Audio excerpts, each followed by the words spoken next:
마태복음 4장 5절부터 7절까지 말씀 보겠습니다. 같은 목소리로 읽습니다. 이에 마귀가 예수를 거룩한 성으로 데려다가 성전 꼭대기에 세우고 이르되 내가 만일 하나님의 아들이거든 뛰어내리라. 기록되었으되 그가 너를 위하여 그의 사자들을 명하시리니 그들이 손으로 너를 받들어 발이 돌에 부딪히지 않게 하리로다 하였느니라. 예수께서 이르시되 또 기록되었으되 주 너의 하나님을 시험하지 말라 하였느니라 하시니. 아멘.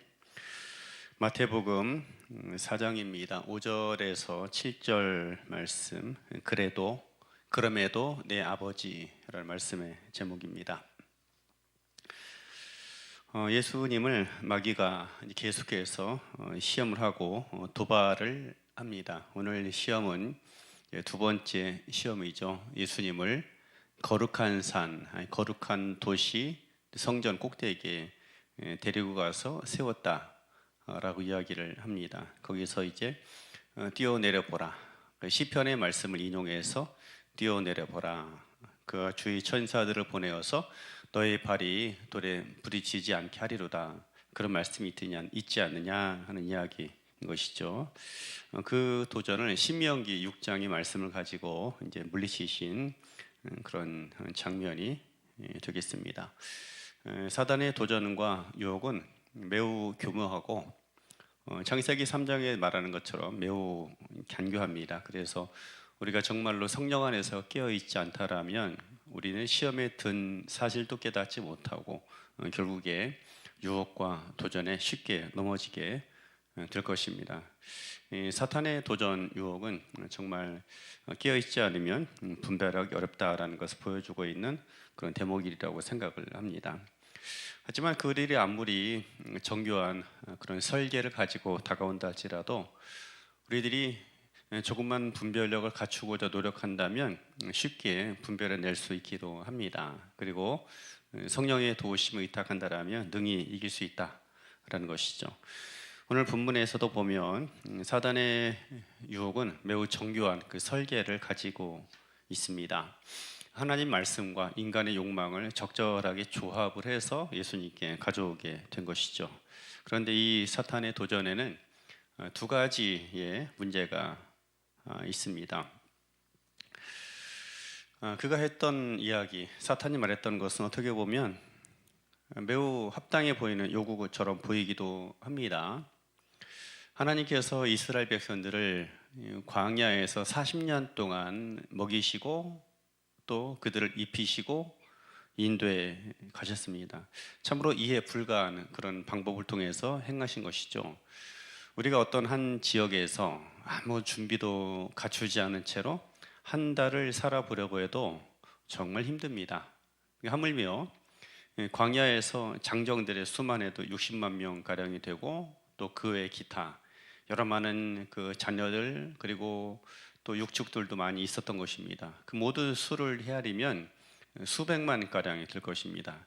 그들을 데리고 광야에서 40년간 먹이고 입히고 또 재우고 인도해 갔다라는 것은 정말 놀라운 일인 것이죠.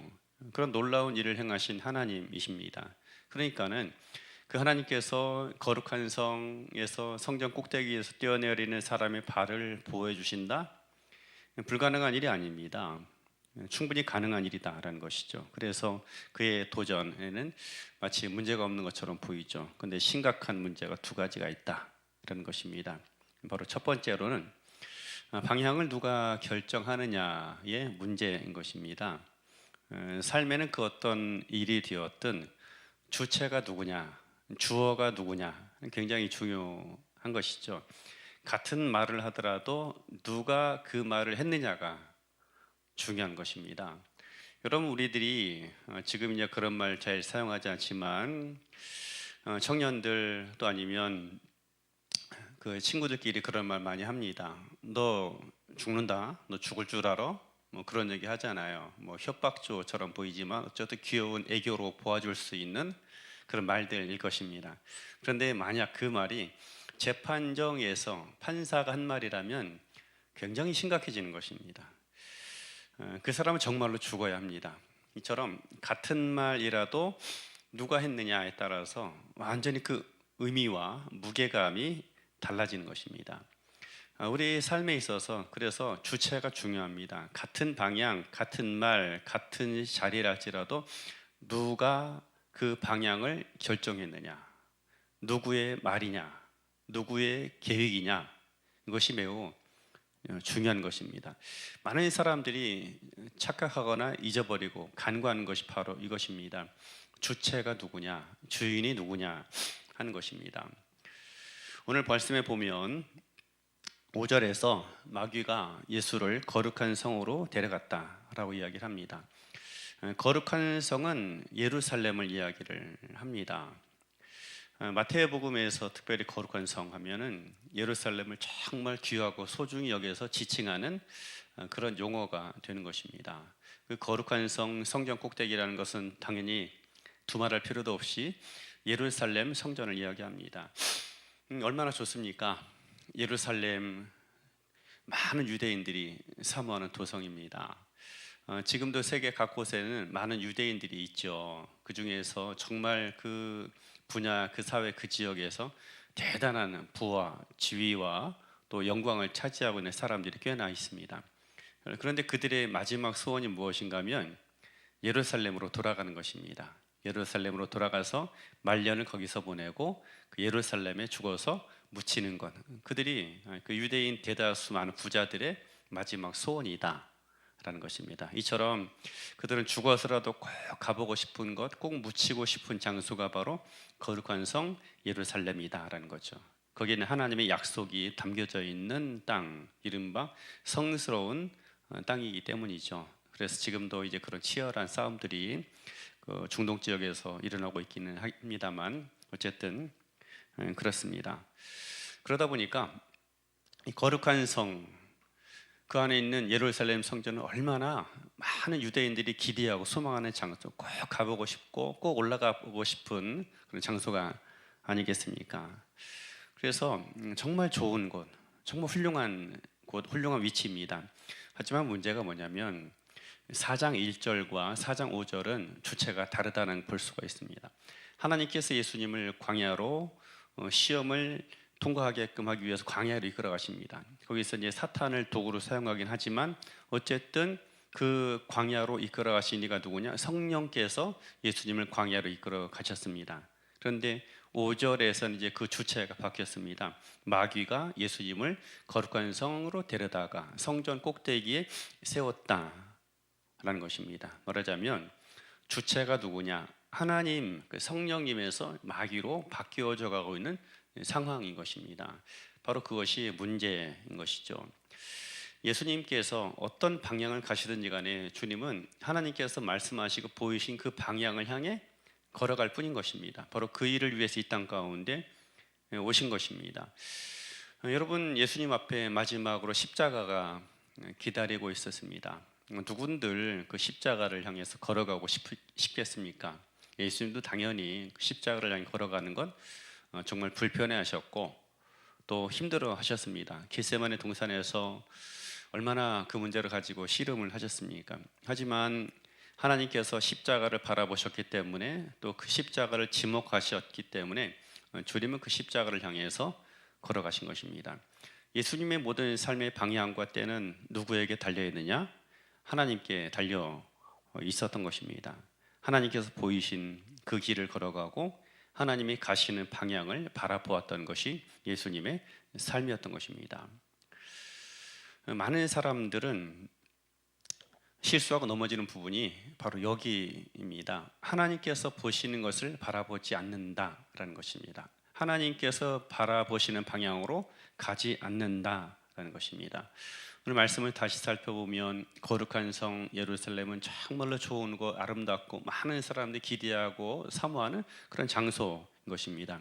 하지만 오늘 본문의 중요한 것은 그 방향을 누가 가르쳤느냐? 사탄이 가르치고 있고 사탄이 그 방향을 결정했다라는 것입니다. 그래서 예수님께서는 그 성전 꼭대기뿐만 아니라 성전 꼭대기에서 뛰어내리는 것도 예수님은 거부하셨던 것입니다.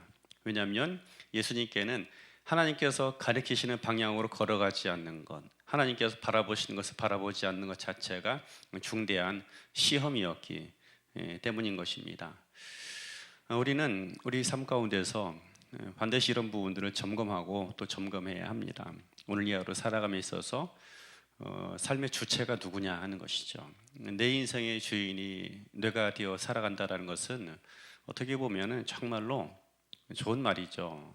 그리고 참다운 나 자신의 모습을 찾는다라는 것처럼 멋지고 신나는 일이 어디 있겠습니까? 하지만 간과하는 것이 있습니다. 인간은 타락한 본성을 가지고 이 땅에 온 존재라는 것입니다. 그렇기 때문에 내가 주인 되어 살아가려면 반드시 오류가 있고 또 반드시 범죄하게 되어져 있는 것이 내가 주인 되어 살아가는 삶의 결말인 것입니다. 그리스도 안에 새롭게 거듭나고 그리스도께서 내 안에 살아가시고 내 삶을 이끌어 가실 때에만 우리는 참다운 나의 모습을 찾을 수가 있습니다. 참답게 내가 걸어가야 할 길을 걸어갈 수 있고 진짜 해야 할 일을 그제서야 만나게 되는 것입니다. 예수님 안에 거듭나서 나의 옛 자, 거짓된 자아가 십자가에 못 박혀 죽임당하고 예수님이 내 안에서 다시 살아나시는 삶, 주님이 내 안에 살고 내가 주님 안에 살아가는 삶이 되지 않고는 반드시 오류투성이를 뛰어넘어서 반드시 인간의 욕망과 탐욕을 향해 달려가게 되어 있는 것이 사람의 결말이다라는 것입니다. 그렇기 때문에 내 삶의 방향이 누구냐, 오늘 내 삶을 이끌어가는 주인이 누구냐는 것이 굉장히 중요합니다. 내가 주인 되어 살아가는 것이 아니라 예수님이 내 안에서 주인이 되어서 살아가야 하는 것입니다. 광야 40년의 생활, 이스라엘 사람들이 광야에서 40년을 살았죠. 거기에는 크고 작은 실패와 여러 가지 많은 사건, 사고들이 있었습니다. 그런데 그들의 발걸음을 성경이 이렇게 이야기합니다. 불, 구름, 기둥이 그들을 앞서 인도하였다라는 것입니다. 그들의 방향과 속도를 철저하게 하나님의 불, 구름, 기둥이 결정하였다라는 것입니다. 그들의 광야에서 삶의 주체는 계속해서 하나님이셨고 하나님이 그들의 삶을 이끌어 가신 것입니다. 이것이 중요합니다. 예루살렘의 성전, 아무리 아름답고 거룩한 방향을 보여준다 할지라도 그 방향을 내가 결정한다라면 그것은 결코 좋은 열매를 맺을 수 없게 됩니다. 사람은 욕망을 비전으로 얼마든지 포장할 수 있는 존재이기 때문입니다. 아무리 거룩한 곳이라 할지라도 내가 주체가 되고 내가 주인이 되면 반드시 타락하고 변질되게 되어져 있습니다. 하지만 내가 주인이 아니라 하나님이 주인 되시면 아무리 더럽고 불결하고 저주받은 환경이라 할지라도 하나님 반드시 축복의 환경으로 변화시켜 가는 것입니다. 여러분 십자가를 다시 한번 생각해 보십시오. 십자가는 가장 저주받은 장소, 누구도 상상하기 싫어하는 끔찍한 것이 바로 십자가였습니다. 그 반면에 예루살렘은 가장 거룩한 도성이었죠. 가장 아름다운 도성이었습니다. 그런데 인간들이 주인 되었을 때에 예루살렘 도성은 하나님의 아들을 십자가에 못 박아 죽이는 가장 끔찍한 살인의 도시가 되어버린 것이죠. 그러나 십자가, 가장 저주받고 또 가장 끔찍한 장소였다 할지라도 하나님이 이끌어 가신 그 길에는 십자가조차도 구원의 상징으로, 죽음이 아니라 절망으로, 죽음과 저주를 소망으로, 더 나아가서 사망을 하나님의 영원한 생명으로 변화시키는 축복의 장소와 통로가 되었던 것입니다. 방향을 누가 결정하느냐, 이것이 중요합니다. 내 인생의 주인은 내가 되어 살아갈 때 가장 멋진 것이 아닙니다. 내 인생의 주인, 하나님이 내 삶의 주인 되실 때 내 인생 가장 멋지고 아름다운 그런 삶을 살아갈 수 있게 되는 것입니다. 오늘 이 하루 가운데 우리가 다시 한번 이것을 기억했으면 좋겠습니다. 내 삶의 방향을 누가 결정하고 있습니까? 내 삶의 방향을 누가 결정합니까? 여러분 바라기는 거짓된 자, 욕망으로 점철되어 있고 가득 차 있는 내가 내 삶의 방향과 때를 결정함이 아니라 거룩하신 하나님, 내 안에 죽고 다시 사신 예수 그리스도께서 내 삶을 이끌어 가시는 그런 삶이 되어야 합니다. 그 주님께 삶의 방향과 시간과 때를 내어 맡겨 드리십시오. 그분이 가장 합당한 길로, 가장 온전한 길로 인도하실 것이고 또 가장 저주스럽고 가장 혐오할 만한 환경이라 할지라도 반드시 그걸 새롭게 정결케 하셔서 온전케 하시되 그것이 바로 하나님의 나라, 하나님의 강력한 통치와 임재가 임하는 곳으로 주님을 변화시켜 나가게 될 것입니다. 방향을 우리 주님께서 결정하실 수 있도록 내어드려야 합니다. 그런 삶이 되기를 주의 이름으로 축원합니다.